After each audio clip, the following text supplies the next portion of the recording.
thought I was doomed. But a miraculous thing happened, General. I could breathe. It must have been the helmet that was jammed onto my head. It was a strange and remarkable thing. Some might almost say beyond belief. A narrow-minded fool may indeed, General. But of course, you are no Durak. But even as I sank towards the floor of that lost ocean, my journey was about to take me to darker, stranger territory than ever before. And it happened like this.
Let me see if I have this correctly.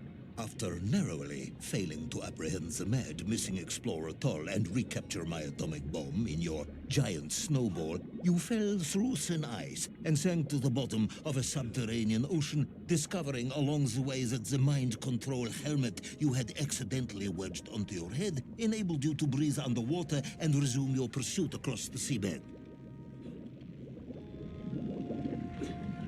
General, you seem perplexed. Perplexed? Perplexed is that the keys to my house are not where I left them. Perplexed is the fact my dog will not eat cheese like other dogs. No, Ivan Ivanovich, I am not perplexed.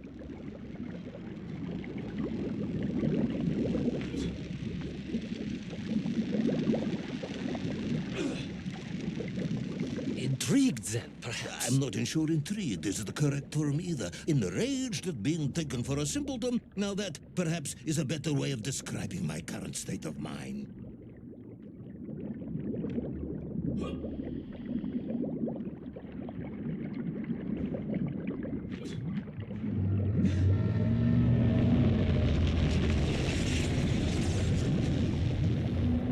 That is unfortunate, General. Once again, Comrade Privalov, I must correct you. Unfortunate is losing one's car in a snowstorm. Unfortunate is booking opera tickets on your wife's birthday and getting the date wrong. Oh, was she furious?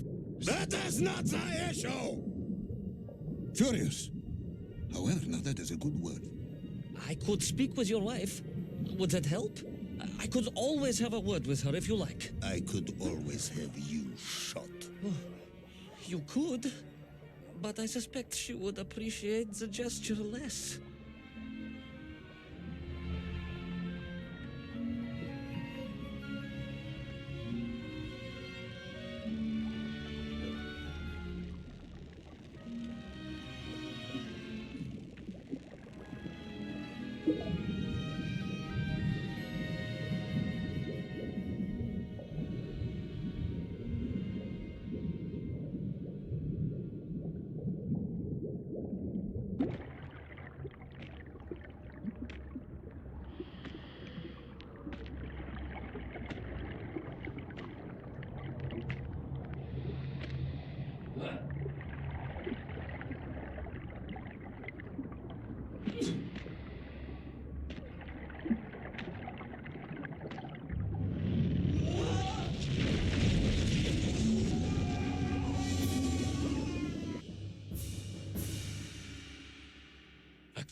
A vast monster of the sea. A giant, humongous, many-armed electrical destroyer of ships and cities. Electrical? Electricity flowed along its horrible body, sparking and stunning all it touched, flowing like deadly rivers along its awful tentacles.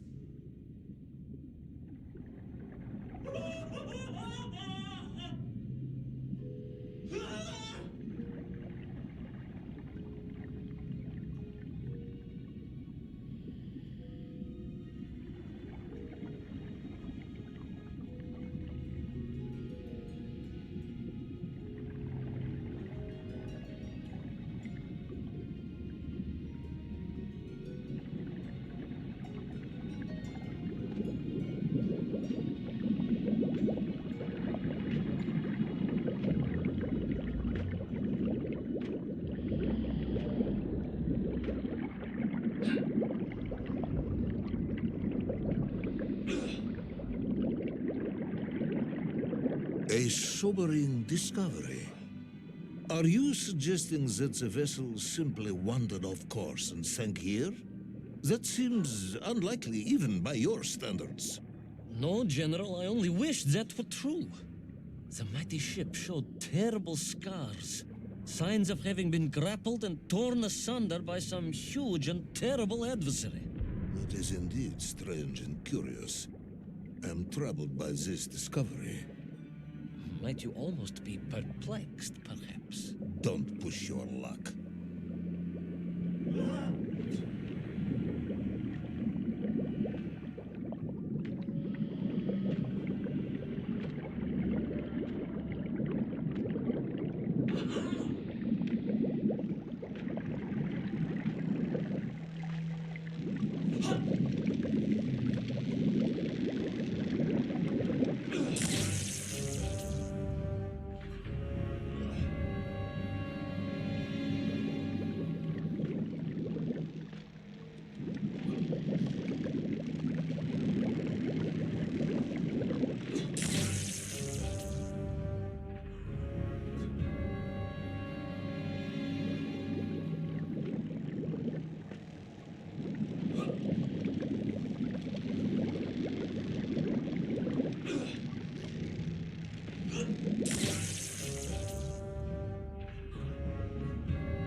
was stationed at Sydney Ostrov some years ago.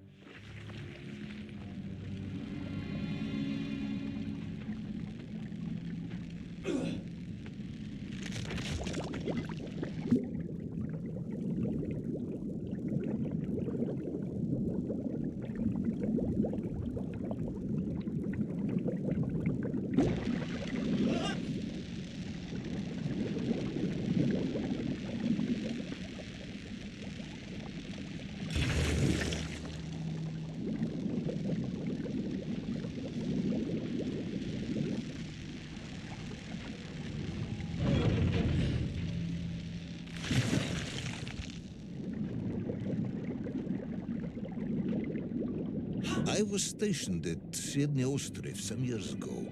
I am only too aware of how easy it is for the imagination to create monsters when one is exposed to lonely and dark places. My men required constant monitoring. Much like my cousin Pavel. He was also stationed at Ostrov? No, he required constant monitoring. He was a devil for stealing eggs.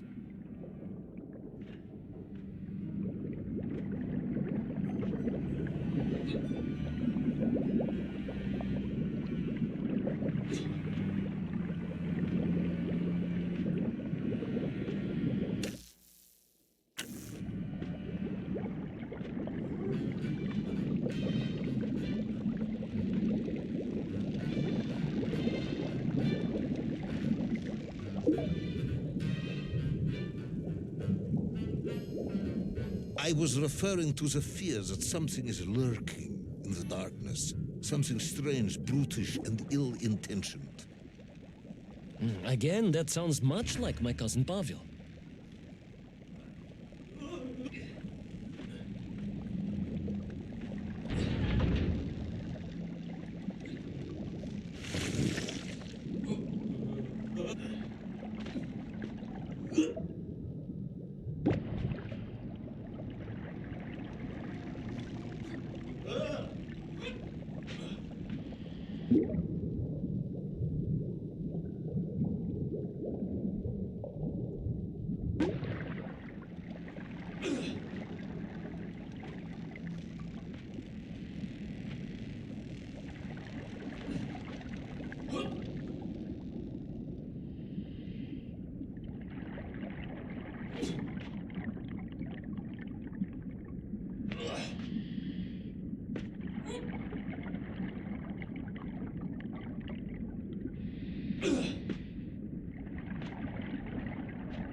Hunted. There was no doubt about it, and escape was all I could think about. Naturally. That and duty. Duty? Yes, General. After all, I had a bomb to recover from that villain Toll. How clever of you to remember that.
But first, there was the issue of escape.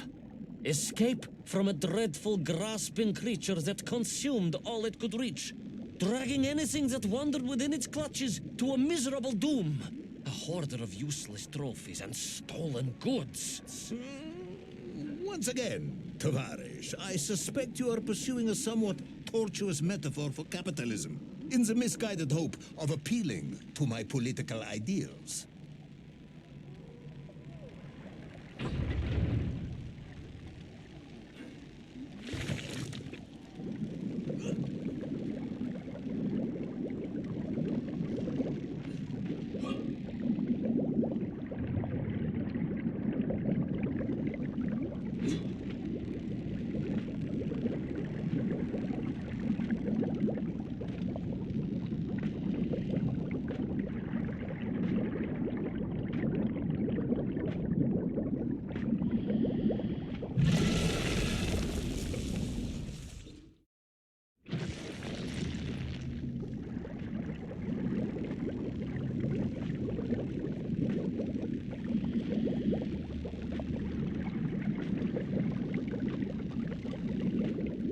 I was like a mouse, General. A little mouse being toyed with by a terrible cat. Rather a wet mouse. I was like a little underwater mouse. Being stalked by a giant rubbery electrical cat with 8 tentacles.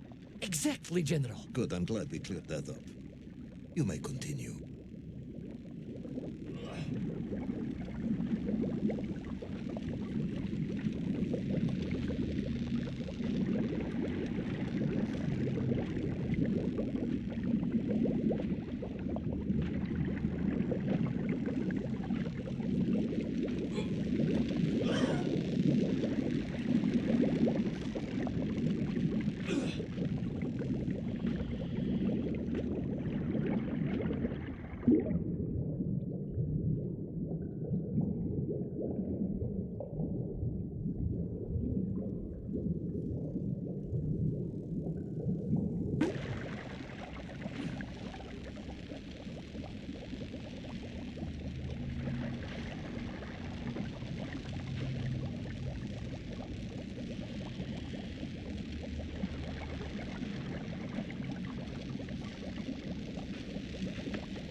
Submarines. You didn't mention submarines before. Didn't I? Why? No, Naverne, General. Of course, submarines. Millions of them. Several, at least. Any particular submarines? Did you see names, numbers? General, have you lost a submarine? I am not at liberty to answer that question, as you well know. Well, General, losing one's car in a snowstorm is unfortunate, as you say. But to lose a whole submarine, that could be considered careless.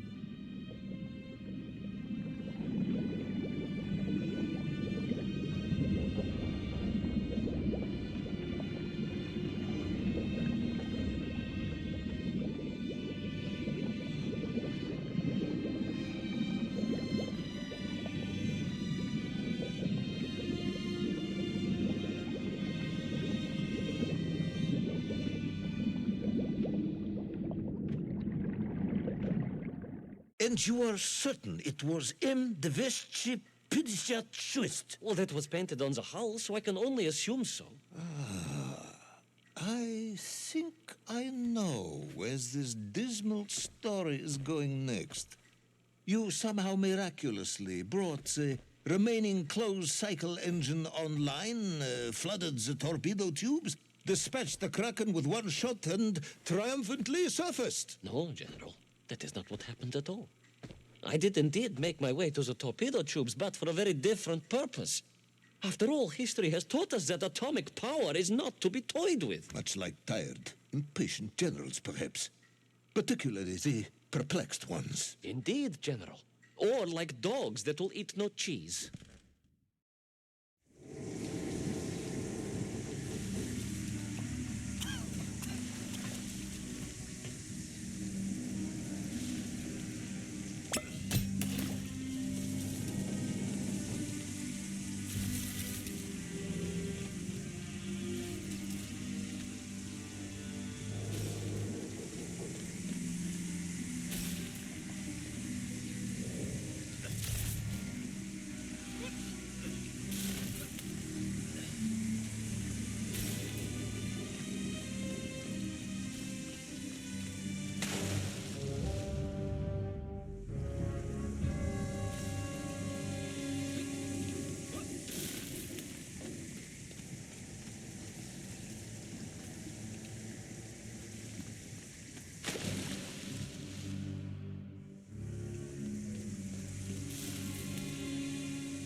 determined yet disorientated hero end his days as socialist sushi? Will his daring exploits be cut tragically short by vengeful calamari? Will the general's wife ever forgive him for missing Ruslan and Lyudmila? And just how many eggs did Pavel steal, and where did he keep them? All of these questions and more may or may not be answered in the next exciting episode of Little Orpheus!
Somehow, miraculously, I was alive. Some twist of fate, some hand of destiny, but I was alive. Strange as this new world was, I knew Toll must have come this way, and it was my task to find him. And it happened like this.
The sun beat down on me relentlessly. The heat was unbearable. I was exhausted. Yet I could not stop. I had to go on. For 7 weeks I trudged across the desert. On the second day... Please, comrade, if we may. I think we can skip the details, unless you consider them to be particularly relevant to the location of Little Orpheus. Of course, General. We will simply omit the tale of the singing chasm, the oasis of mirrors, the sightings of Toll's Mienk aloft on their pterodactyls carrying parts of my crashed rocket drill over the horizon to Lemuria. Wait, the what? Singing chasm? Not that, but the rocket drill. Oh yes, General, the rocket drill.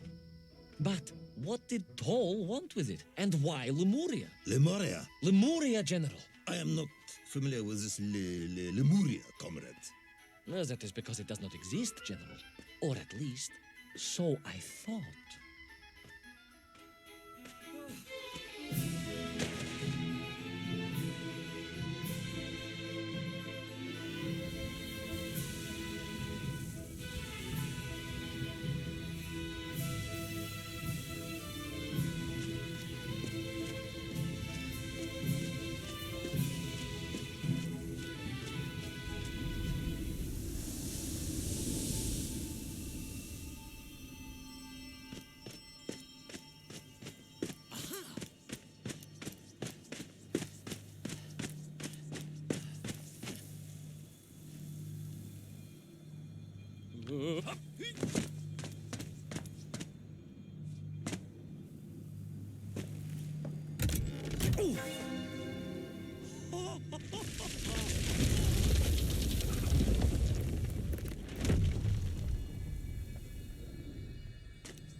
Strange crystals seem to exert an extraordinary hold over the stone blocks and arches. When they hummed, the whole city remade itself. Where they were missing, clearly looted by some villainous thief, the city was fallen to ruin. It was like a vast musical instrument, vandalized, and yet still attempting to toot.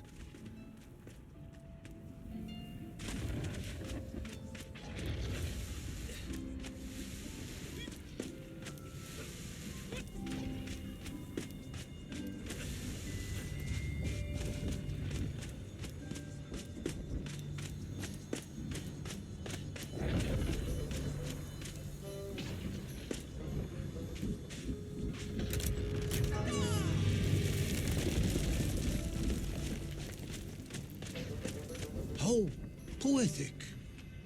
I'm sure our engineers would be fascinated and baffled in equal measure. If the whole department hadn't been arrested for sedition last week, I would happily convey it to their skeptical ears. Sedition, General? Really? That is... How poetic. I'm sure our engineers would be fascinated and baffled in equal measure. If the whole department hadn't been arrested for sedition last week, I would happily convey it to their skeptical ears. Sedition, General? Really? That is unfortunate news indeed. I am joking, comrade.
Oh, yes. The Mank were here, all right. Which meant whatever dastardly scheme Toll had, it was to be enacted on these burning sands. And you will explain this in due course, I imagine. Eminently, General. What you need to know first is this. I have told you already how parts of the devices the enslaved Mienk were forced to wear came from the surface. Radio parts and so on, yes, from what you have told me. Assuming there were plenty of lost ships in the ocean as you claim, for Toll to have dredged up what he needed to assemble them. Aha, good. You are one step ahead of me, General. I said assuming. Of course, assuming. Now, as I gazed in awe at the buildings rising and falling around me, I realized that the other major component of those mind-controlling helmets was crystal. Toll had raided Lemuria for me. He knew the city. He knew the crystals could amplify vibrations and waves, and was using them to boost the signal of the radio parts to exert his control over the nymph. Which meant...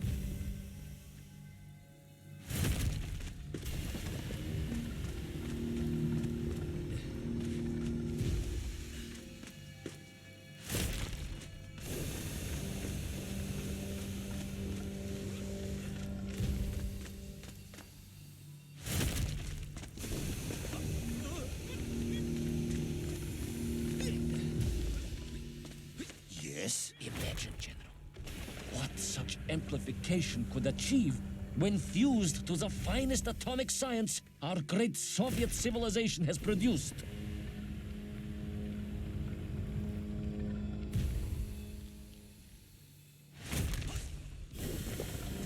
Wait!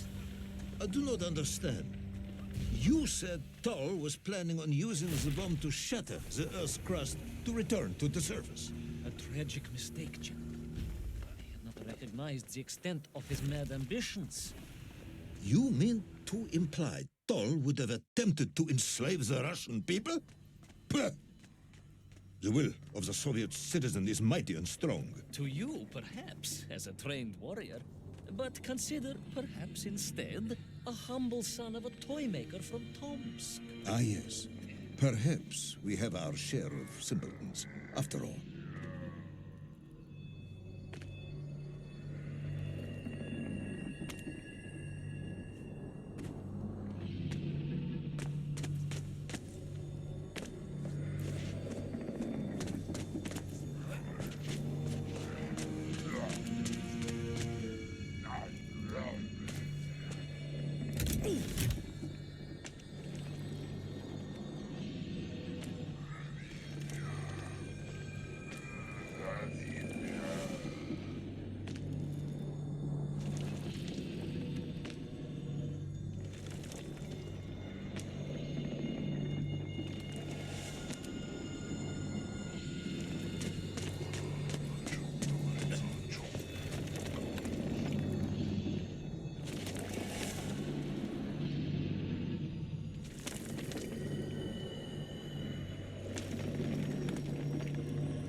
The vast pictograms told of a history of wonders.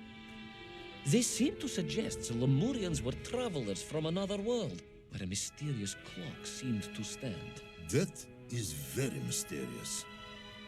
As mysterious as the location of Little Orpheus, perhaps. Yes, of course, General. I am just getting to that.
As I bravely explored that ancient city, a question was gnawing at my mind.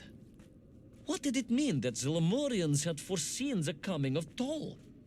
And who was the man from above that was celebrated as the savior of the Miengf? It was almost as if they could read the future in their crystals.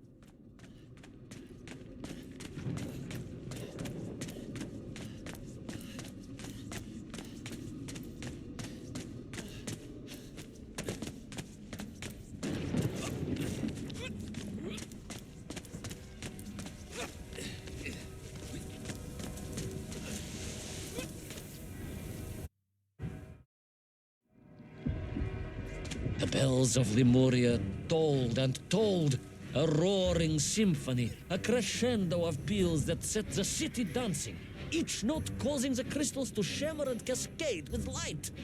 But the sandstorm was no natural phenomenon, and the bells did not ring for celebration. Something was very wrong here. Aside from the pterodactyls and the Miengf and the dancing stones and the ancient magical prophecies and the crystals and now the giant bells, you mean? If you don't want me to continue, General, then I can easily just quietly go home. Don't think Chepucho will get you out of this one, comrade.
through those magical structures, a righteous fire in my heart. I was like Dobrynya Nikitch, prepared to strike at the dragon who threatened my homeland. Your heroism is only surpassed by your modesty. On the contrary, General, I chose Dobrynya carefully. Like him, I am a simple peasant. It was fate that chose me to descend to the Earth's core. It was General Komanin who chose you to descend to the Earth's core. But don't let that get in the way of your story. Well then, award General Polkovnik Kamanin the highest medal in the world. He already has several of those. I cannot take credit for his wisdom in sending me.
What was once a rocket drill ship, built to burrow into the Earth, was now a mighty vessel, repurposed to blast off into the skies.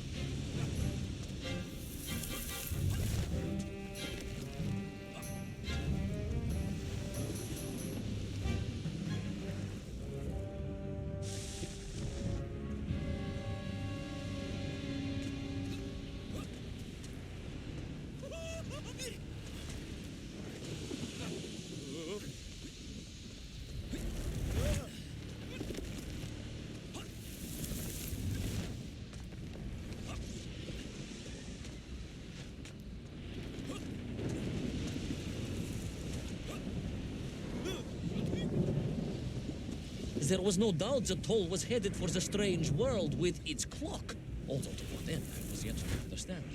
But there was no time to consider, no time for questions.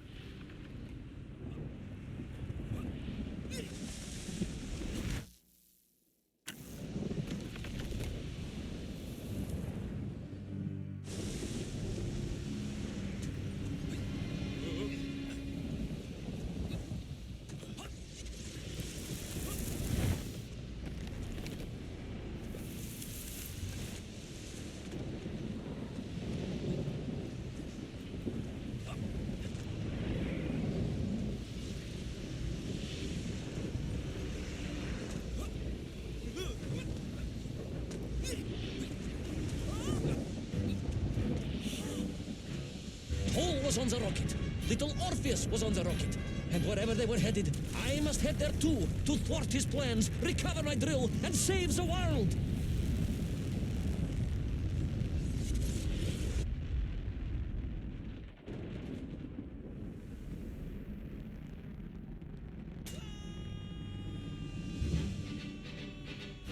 Will our enthusiastic yet disorientated hero be burnt to a cinder by the rocket's engines? Will he be smashed into the rock that surely must be beyond the Lemurian skies? Does Nikolai Petrovich Kamanyan really need any more medals? What was the strange clock, and what could it all mean? All of these questions and more will be answered if you're extremely lucky in the next exciting episode of Little Orpheus.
Laika!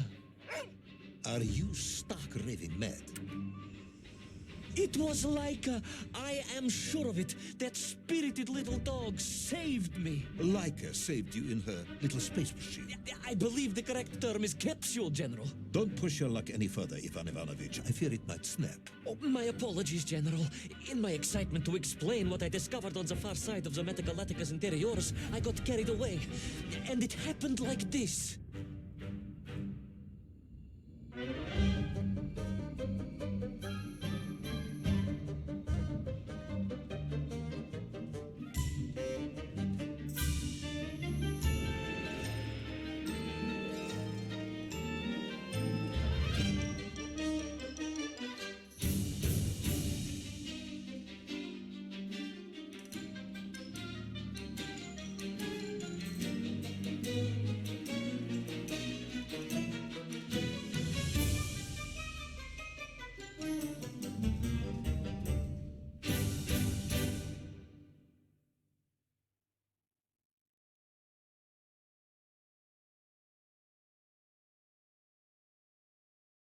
A rocky moon at the center of the earth. The source of all creation, General. A place where time flowed like rivers, and boulders of raw matter rained like comets upon the cratered rock. Another miraculous escape from death. Another happy accident. It was no accident, General. Laika took me there entirely deliberately. I'm sure of that.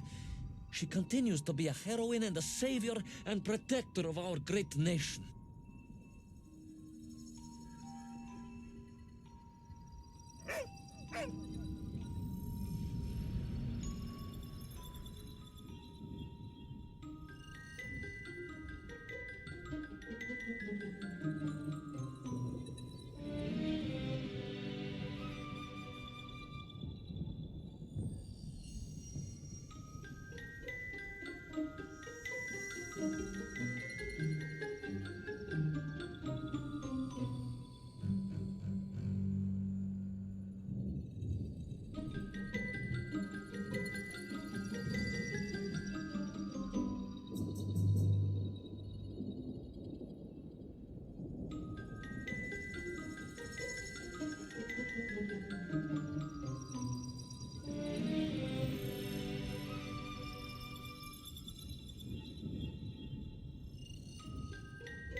Laika died in orbit. No, General, she did not.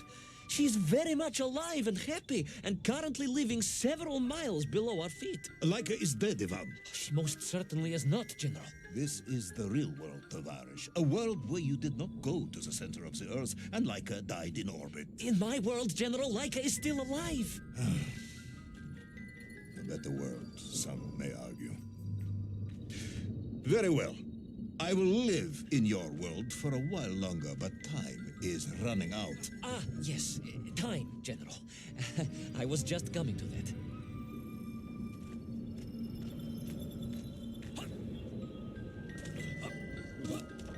There in the distance it stood, enveloped in a mighty time storm. The world clock, General. The beating heart of all history. The axis mundi, the pillar of the world. Not enough to conquer Russia by drilling back to the surface with his magical mind-controlling atomic radio set, then. No, General. You see, what if he could fuse little Orpheus directly with the world clock?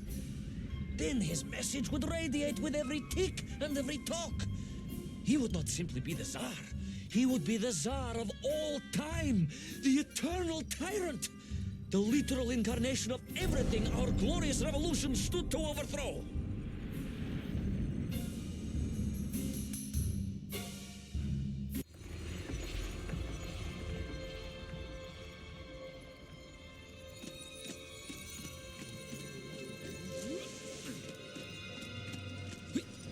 Sonikiv! Uncanny, General. But it was somehow different. I felt no cold. The waves were motionless. Indeed, it was as if I had stepped free of those rivers of time and stood on entirely motionless ground. And there in the distance, What? debris from Tsarya and tall slave mines had washed up here, almost as if I were meant to find it. And there, amongst it, the winking of steel led me to a blasting cap, and a plan began to form.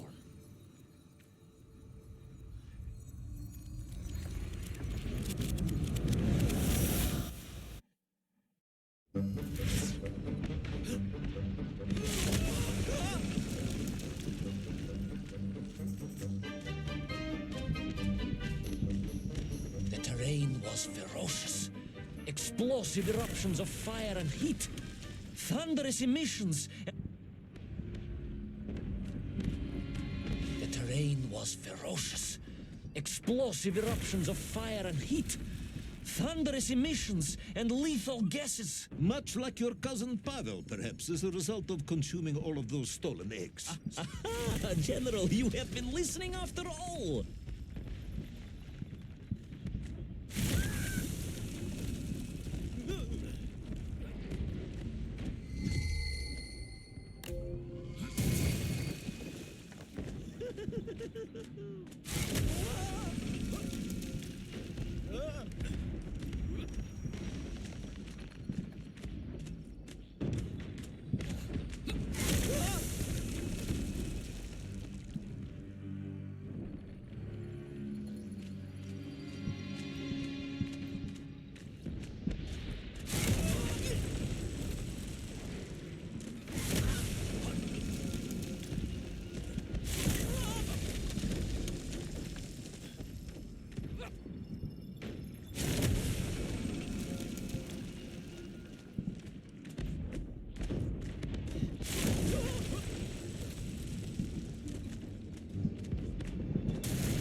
Agartha again. But why? You are stalling, comrade. The clock is ticking. Tick-tock, tick-tock. Of course. In a flash of inspiration, I understood. It was all wrong, you see, General. That we can agree on. We should never have gone to the center, because without little Orpheus, Toll could not have become the tyrant he had. The rocket drill was his means to reach the world clock, but it was little Orpheus that enabled him. And the time itself, the world clock itself, was determined to make matters right. With a little help from you, of course. Merely a simple pawn in a game played upon a cosmic scale, General. But a pawn who understood that he was being given a second chance to grab a chunk of the explosive resin that wondrous city was built upon.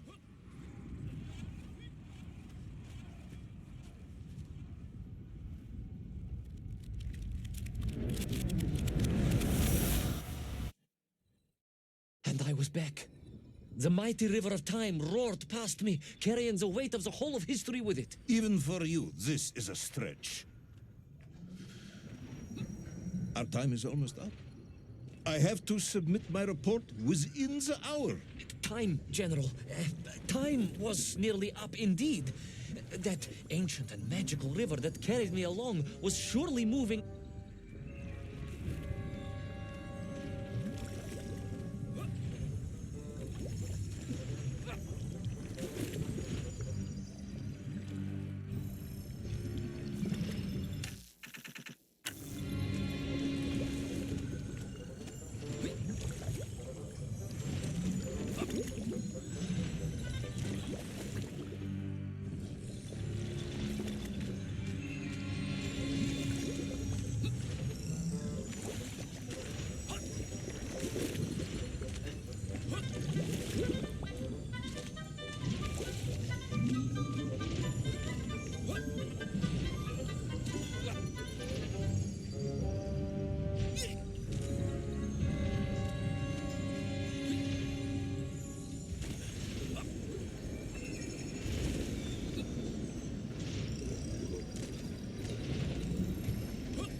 Enough. No more, Privalov. No more stories. No more lost worlds and space dogs. I'm full of it. It is nearly midnight, and you have not given me the adequate explanation for the whereabouts of little Orpheus and the atomic bomb. But, General, I am about to tell you what happened when I finally caught up with the villain Toll. I do not care, Tavarish. I simply do not care. You have worn me down, and it is time to call a halt to this. I bear you no malice, comrade. In many ways, I admire you, but time is running out. Yes, General, yes. Time.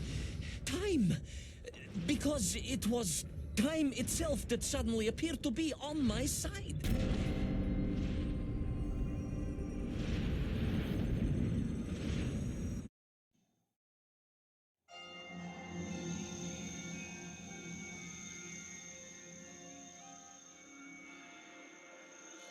Perhaps the world clock was so impressed with your egg-wearing antics it decided to return you to Plutonia for a second attempt. I would strongly suggest you cut to the chase. The chase, yes. The pursuit of Toll and little Orpheus. I stood there with the resin fragment in one hand and the blasting cap in the other, and then, just like that, a clock began to ring. The world clock? No, General, an alarm clock. My Slava alarm clock, in fact, given to me by Auntie Marsha. The one who married the beef investigator. The very same. And the moment I saw that clock, I knew what I had to do.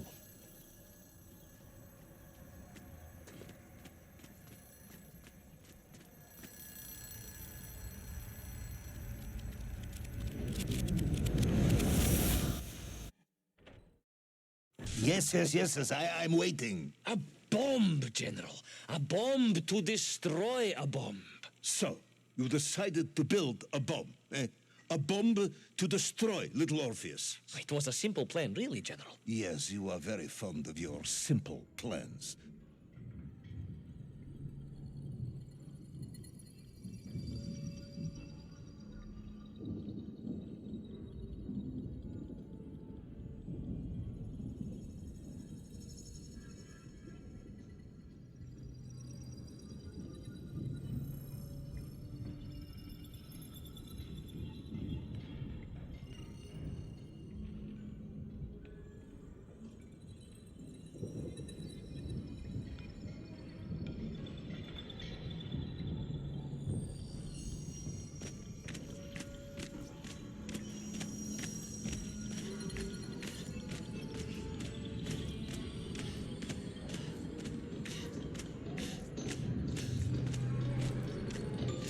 It was the last time I was to see those poor enslaved men on my journey.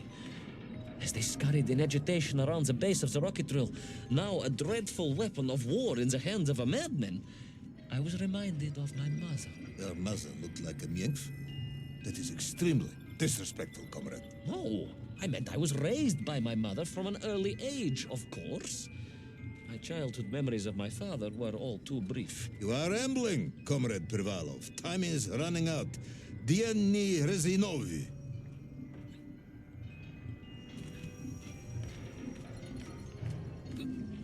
Time will run out for us all, General, will it not? And it ran out for my father on the shores of Volga. Your father fought at Stalingrad? He did, General. So did I. Well, so you see, General. Perhaps we are just the same, you and I. Perhaps we are all just Menkf in the end.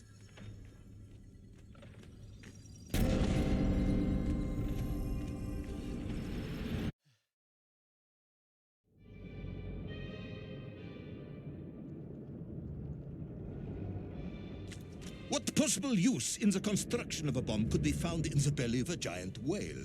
Were you perhaps planning on using a worm as a fuse? That would be ridiculous, General. I would hate to undermine you otherwise.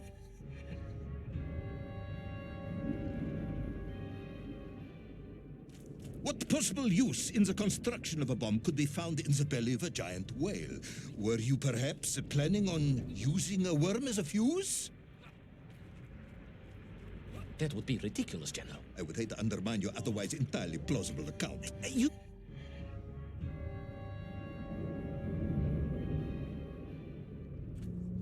What possible use in the construction of a bomb could be found in the belly of a giant whale? Were you perhaps planning on using a worm as a fuse? That would be ridiculous, General. I would hate to undermine your otherwise entirely plausible account. You forget, General. The belly of the beast was full of shipwrecks. And on one of them, I was bound to find what I was looking for. Fuse wire.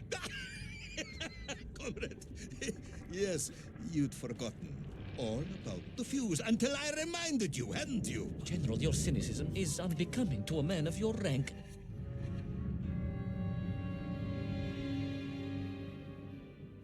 What possible use in the construction of a bomb could be found in the belly of a giant whale?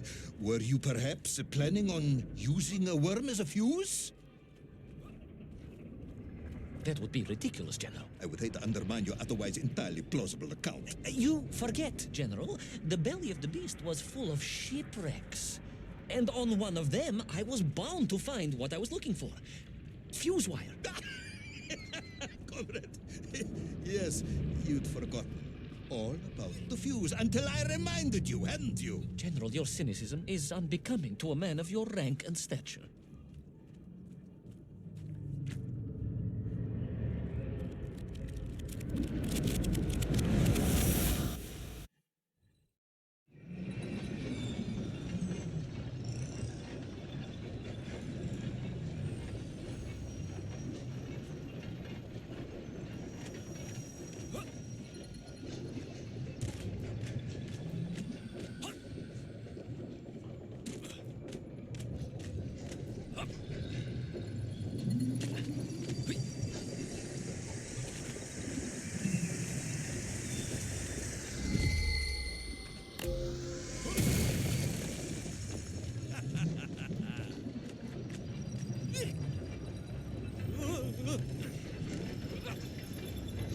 clock was now ticking, General. Literally. I was surrounded by time, immersed in it, floating along a river of it on a raft made of history, seeking the next.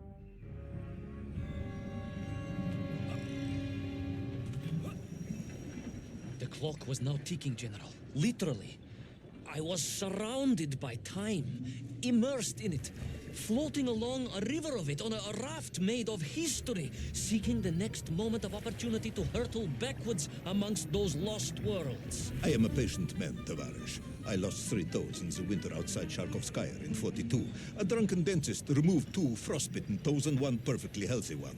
You may therefore consider me a man blessed with an uncommon level of endurance for discomfort. I hate visiting the dentist. My uncle Vanya was a dentist, and he was a deeply strange man, notwithstanding the love he felt for his pigs. Is what? He was a pig dentist, General. He always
And so to the ocean floor, and that strange submerged city, and those poor lost vessels. To find a shell case to hold all of my scavenged ingredients, the last piece I needed to construct my bomb. Ah, yes, I have been waiting for this. General? I'm Ivan Ivanovich. Whilst you have rambled on and on about it, I have simply bided mine. I am a patient man, as I have said. Yes, I don't feel I paid enough attention to the story about your toes. Do you have specially made shoes? Enough!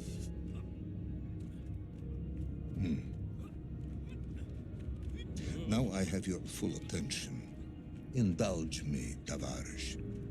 Explain to me how you made this bomb. General? Your bomb, comrade, that you so brilliantly constructed to destroy little Orpheus.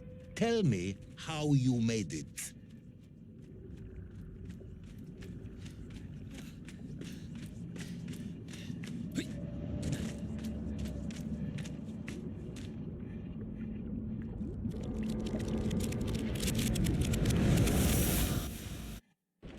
Well, In detail. The type of detail that should present no problem to a man who is actually capable of building a bomb, which I suspect would be an entirely different man to one who cheated on his entrance exams for the cosmonaut program.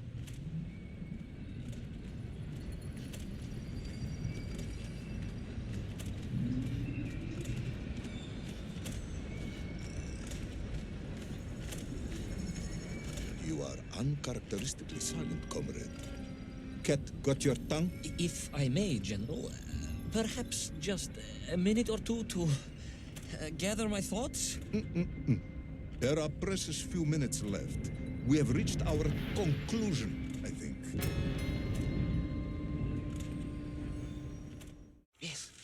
Yes, we have, General. I gazed up at the world clock and knew I had arrived at my destination. Whatever lay inside would see my journey end one way or another. But I had no idea of the marvels that awaited me. And The bomb, Ivan Ivanovich! Tell me how you built the bomb! it was a wonderful sight. The world... It is 2 minutes to midnight, Ivan. It is time to end this story.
Let us recap. 3 years ago, you were sent to the center of the Earth as part of a top-secret mission to ensure the delivery of Little Orpheus, an atomic-powered capsule.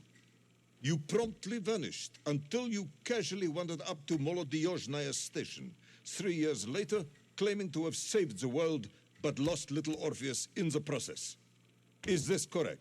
Yes, General, it is, but... You are charged with many crimes against the state, including desertion, lying to a superior officer, and sedition.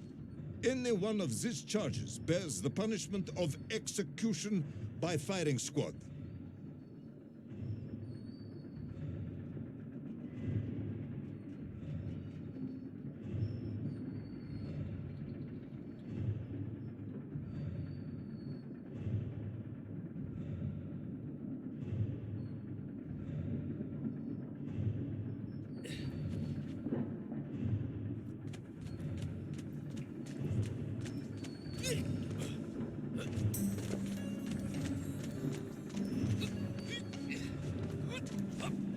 General, you must be reasonable.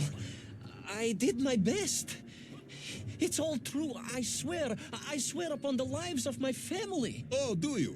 Auntie Marcia and Uncle Vanya, the traveling tinker and the pig dentist, or perhaps Cousin Pavel, the criminal mastermind with the unhealthy taste for eggs. How stupid do you think I am, Comrade Devalov?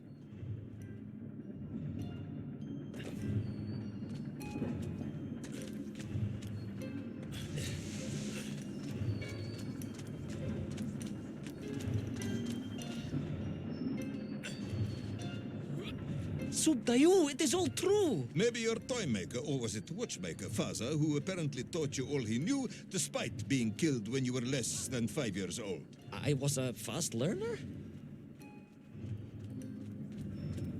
You have precisely 1 minute to convince me not to summon the guards, and have you shot on the spot. A minute? A lifetime. It's all I need, General.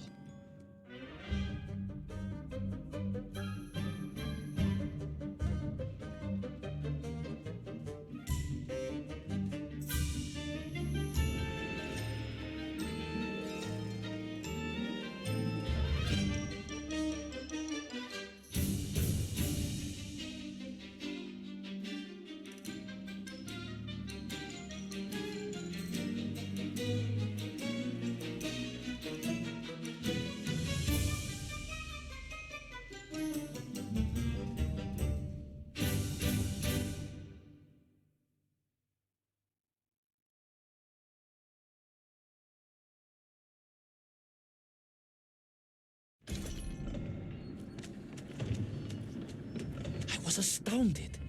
My father, I told you, I think I told you, he was a toy maker, and he often played with clockwork parts. Tavarish. But this made all those childhood wonders pale into insignificance.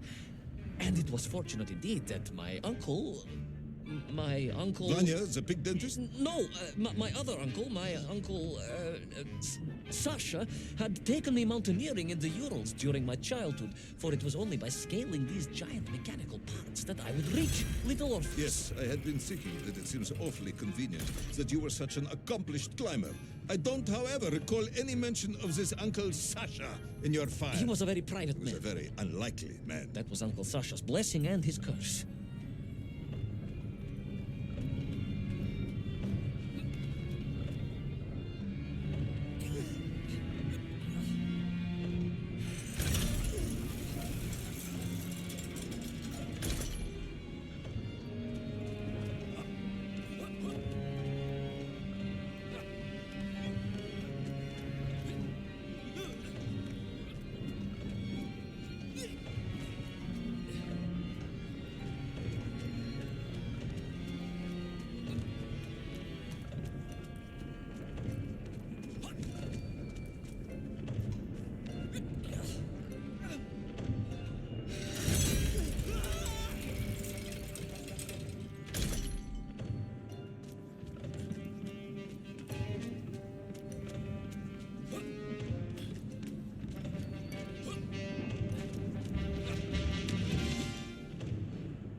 those great wheels and cogs clashed and boomed. The vast hands of all time crunching forever and ever around. Ivan Ivanovich. Pendulums and springs and great big wheels and tiny little wheels. Tavarish Privalov, stop. Though at least the Myank were not here, especially as they seemed to infest the world below the surface. Myank everywhere. Myank. Many Myank. Myank for plenty. Myank. You are bambling. Comrade, enough.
But where was Toll?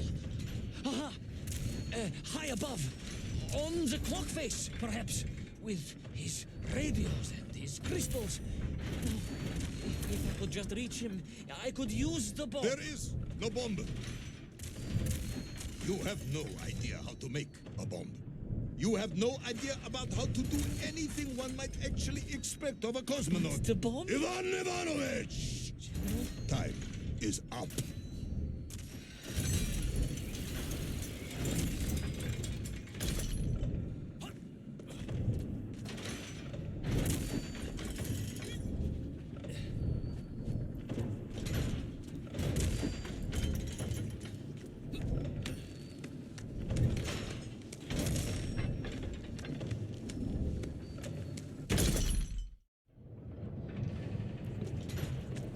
Stop talking, Tavarish. You don't know what happens next. It is obvious. You've done very well. I applaud you for your efforts and your story. It is a wonderful tale, Comrade Privalov. I have enjoyed it immensely. But every story needs an ending. And it is clear yours does not have one.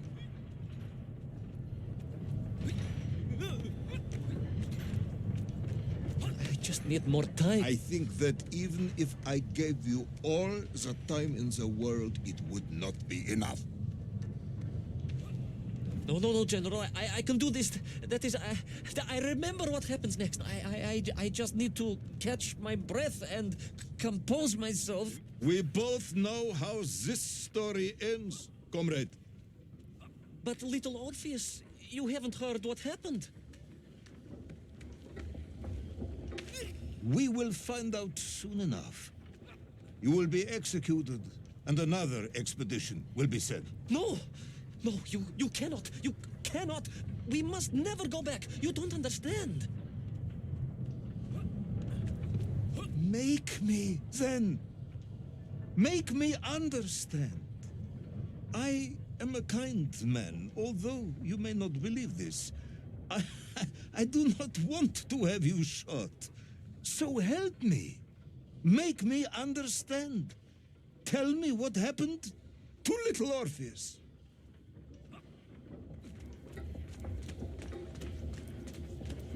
It was... Ivan Ivanovich? It was... it was... No. I'm sorry, General. I'm sorry, I have no idea. You are right. I simply cannot think what happened next. It's just... a blank, General. There's nothing there. I am very tired, you see. Comrade Rivanov. Ivan. You're right. It's over, General. Perhaps you would be so kind as to write to my mother for me. Of course I will. You are a kind man, as you have said. And, General, Yes, Ivan. was it a good story? Oh, yes. It was an excellent story. Thank you, General. I am just sorry I couldn't give you an ending.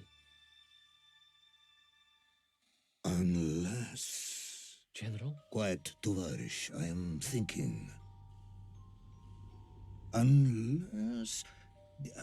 I seem to remember that there were many problems with little Orpheus during production. General? Problems with the casing around the atomic battery. Concerns. Concerns, General? Yes, concerns. Unlikely though that might be. Yeah, it seems if I remember that it failed to secure properly. A sharp blow could spring the hatch and expose the fragile casing of the bomb to any would-be vandal. I'm not sure I follow. A resourceful yet forgetful hero might, one would think, take advantage of that fact. But how, General? Where would I find something to strike it with? The son of a watchmaker would easily find something within a giant clock mechanism that resembled a hammer, surely. A hammer? Why, yes, General. I do remember now. I grasped the hammer-shaped thingamabob. Let's just agree it was a hammer, Ivan. Yes, of course. Let's do that. I recovered my senses, shook my head, and looked about me. In my distracted stupor, I had climbed further up the tower than I ever thought possible. In front of me was the clock face, and I gazed out through it at the sheer expanse of history. And I knew whatever happened next... happened next? The hand of destiny had fallen upon your shoulder. Yes, it had. And what an extraordinary hand it was.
And so, Tol was defeated.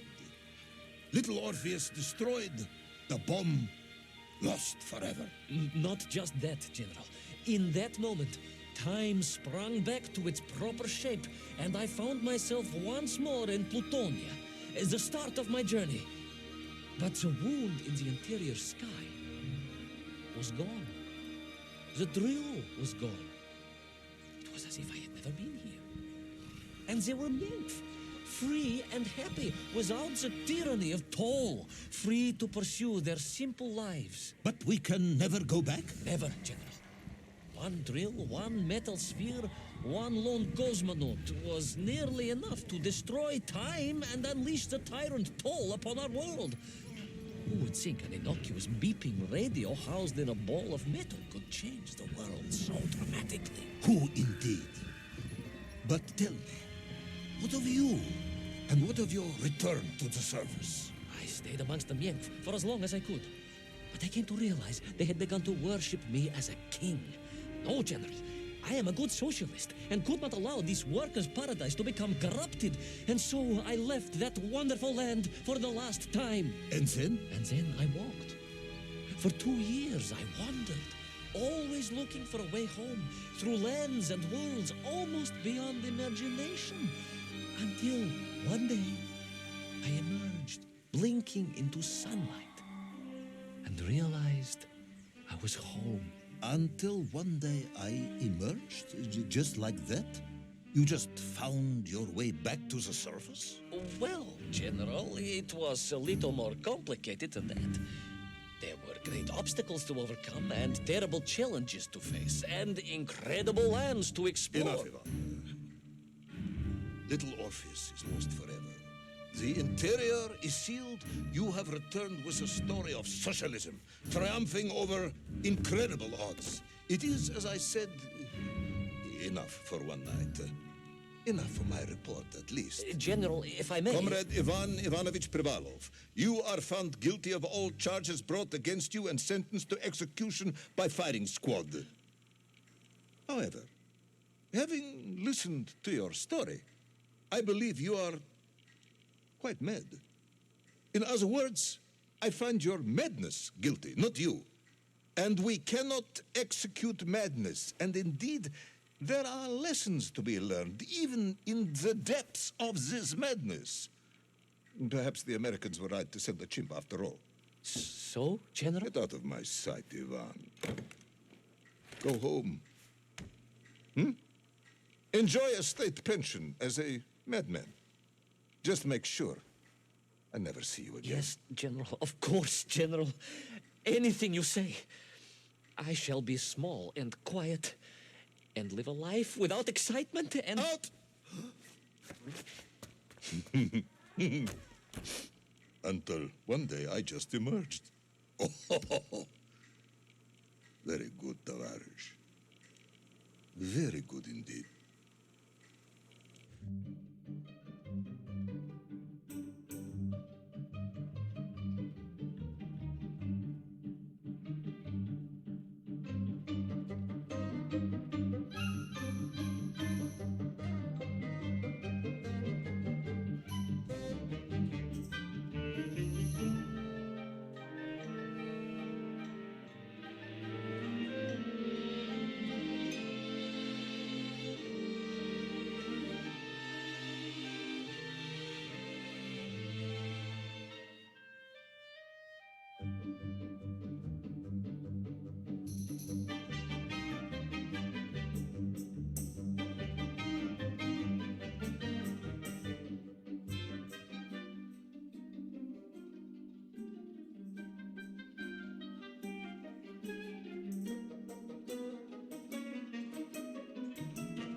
Who's the best space dog? Oh, где моя хорошенькая моя, ты просто космическая. Eh? Who's the best hairy cosmonaut? It is indeed a lovely sunset, and it reminds me of the skies of Peru. I didn't? I never told you about the wonderful Sky City? Well, it was an extraordinary place, but one filled with dangers. Well, it might have been simple for you to cross it, but you were in a space capsule. I had to rely on my own 2 feet, my noshki. Feet which, I might add, had just crossed the interior, beaten the villain Toll, and helped inspire the Myank to a workers' revolution. Oh, that's all very easy for you to say, but your idea of civilized behavior is licking your own bottom in public. No. My adventures above the clouds were filled with untold dangers, death-defying escapes, and some really quite extraordinarily large Bielorybitsa. And it happened like this.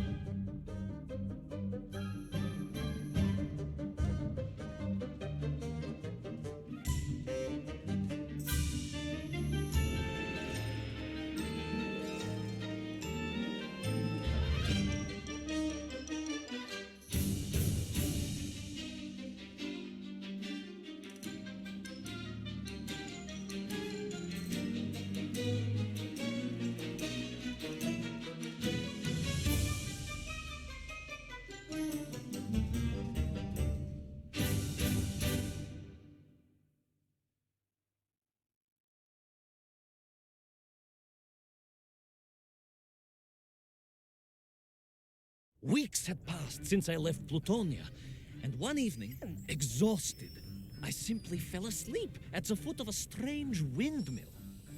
And when I awoke, well, that thought didn't cross my mind. I was exhausted after all. This is beside the point, my nosy canine friend. What matters is this. When I awoke, the windmill and the ground around it had been carried high into the air. What magic was this? Что за магия? As unlikely, perhaps, as a suitcase-sized dog orbiting the center of the Earth for many years. Quite.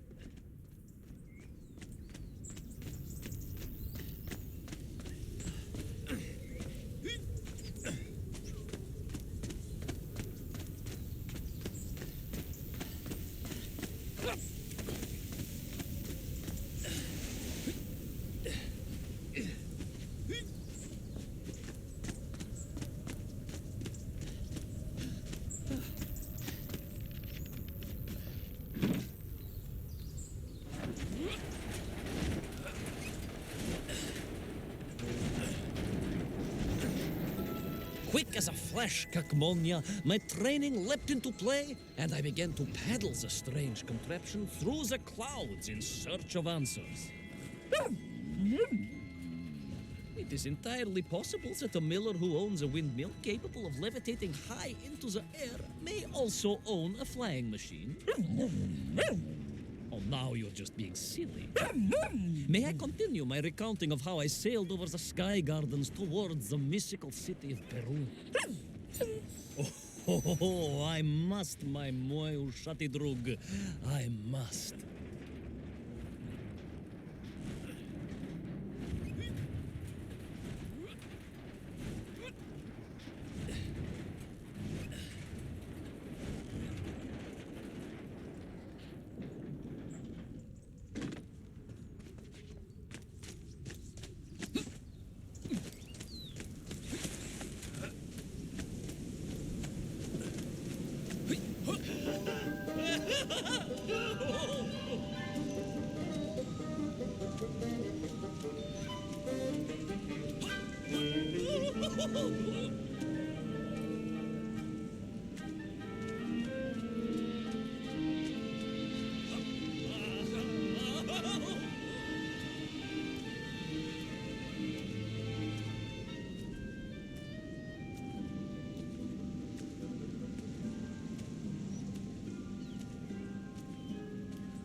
What powerful emanations! What mighty gusts!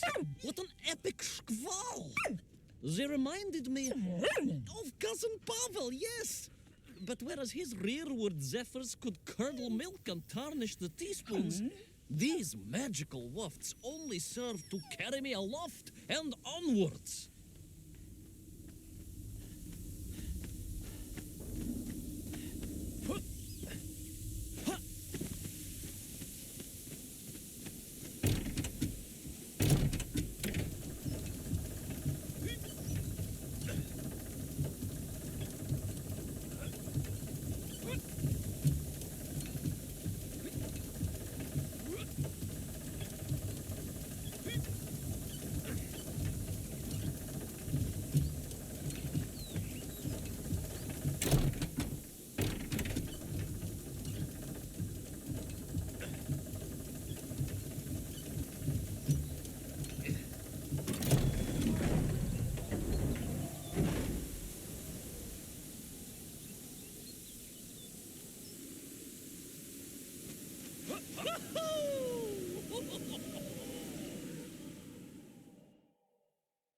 But something was afoot in the gardens of Perun. This horrid muck staining the surfaces and making my nose curl. Yes, it was positively Pavelian in scent. But it did not belong here. I think I once told you of Auntie Masha's passionate encounter in a cable car with the manganese entrepreneur from Chiatura. Now, Auntie Masha told me that there was a disagreeable stain and smell all around those factories and smelting works. Our industry is not without its dangers. Could it be that the once bucolic gardens of Perun were being corrupted by unchecked pollution? After all, science is a double-edged sword, my bristly confidant. Consider Zemichov. Of course. I apologize. Proшу прощения. Two-headed dogs is perhaps a rather insensitive analogy, but not without justification in this instance. I have seen the blemished lands around Norilsk, but I could not believe that I would find such pollution here. But this was nothing to the true horror of what was shortly to unfold.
That terrible Strashnaya machina, spewing its poison into the air, had created a monstrous thing.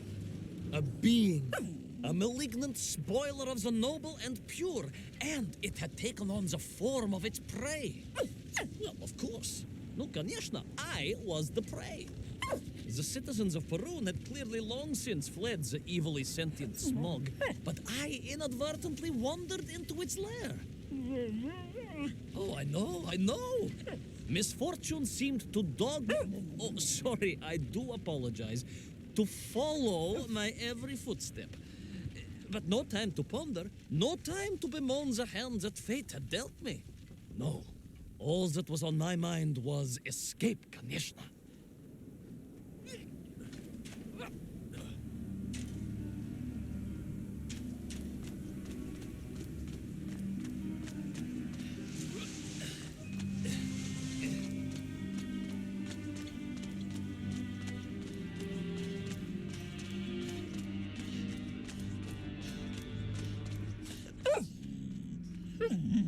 Yes, it was most interesting. The windmill seemed to be from an earlier age. Perhaps this was a devastating warning of the destructive power of unfettered industrialization. I most certainly had not forgotten about the windmills. I did not get carried away. You are missing the point. Perhaps because you are only a small dog. Oh, a brilliant, brave, spacefaring dog, of course, but a small Sabashka nonetheless. If you perhaps listened more and interrupted less, I am just getting to the explanation of the windmills.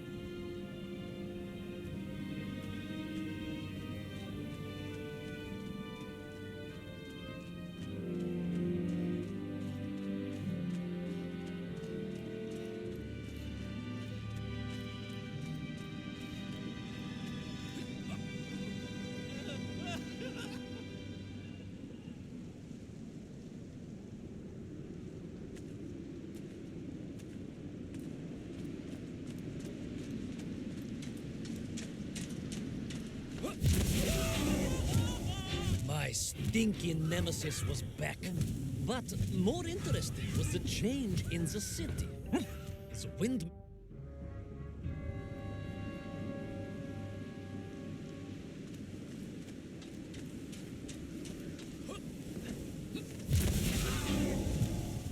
My stinking nemesis was back. But more interesting was the change in the city. The windmills were fading out, clearly obsoleted, mothballed, relics. Instead, a sense of an obsession with power was apparent. Vast engines, terrible machines, ever hungry and reliant on the rapid consumption of fuel, the production of toxic fumes and choking gases. Pride, my pushisti compadre, pride, ambitia, ambition, the dark side of science. Zemechov's had too many. Don't be ridiculous, dog. Only a durak with the intellectual capacity of a ringworm would think windmills are in any way harmful.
Of course, you never had much of a chance to travel.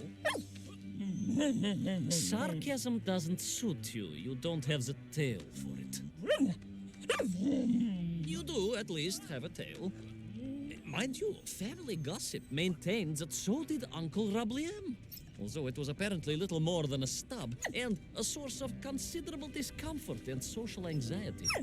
The question of whether or not Uncle Rabliem wagged his stub is very much off topic. What I am trying to say is that your upbringing on the streets of Moscow meant you never saw the blackened fields of Magnitogorsk. The sacrifices made by the valiant citizens of that industrial heartland, as they drowned in their own blight, even as they powered the state forwards. I was reminded of Magnitogorsk as I wandered through those fields of pipes and foundries, and I wept for the loss of innocence that so often goes hand in hand with progress.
Indeed.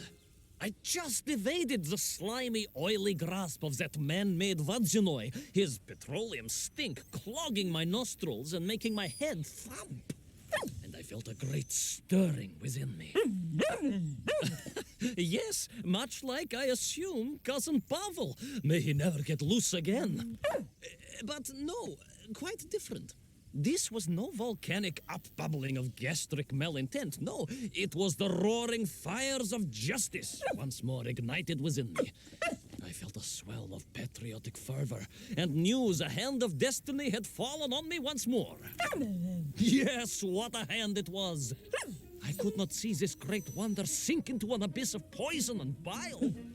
The Perunians may have been forced to abandon their city, but I had saved the world once before and was ready to answer the call again.